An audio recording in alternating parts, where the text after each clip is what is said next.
Hello नमस्कार। यो Vivo y04 हामीसँग एफआरपीको लागि आएको छ। यसलाई खोल्छौँ। खोलिसकेपछि आइएसपी पिन आउट गर्नुपर्छ। आइएसपी पिन आउट गरिसकेपछि f64 बक्समा कनेक्ट गर्छौँ।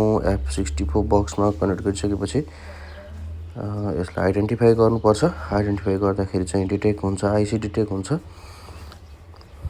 आइटी डिटेक्ट भएपछि यसमा एफआरपी छ छैन हेरौँ है त।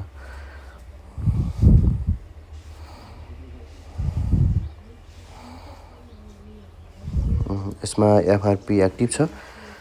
एन्ड्रोइड 15 मा छ। यसलाई चाहिँ एफआरपी पार्टिसनमा क्लिक गरेर एफआरपीमा क्लिक गरेर रिसेट गर्छौँ अनि चेक गर्छौँ एफआरपी छ या छैन। फेरि पनि एफआरपी यदि छैन भने अब यसलाई चाहिँ हामी डिस्कनेक्ट गर्छौँ।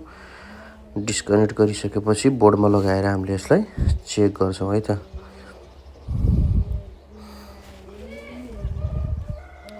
तपाईहरुको पनि यस्तै लक लागेर फसेको मोबाइलहरु छ भने महँगो पैसा तिरेर बनाउनु भएको छ भने हामीलाई सम्झिन सक्नुहुनेछ। जीएसएम च्यानल एसपी 98460 13840 हामीले यसलाई पुरै सेटअप गरिसक्यौं। सेटअप गरिसकेपछि हेर्नुस् यसको लक पनि हटिसकेको छ।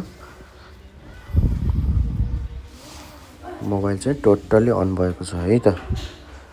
धन्यवाद।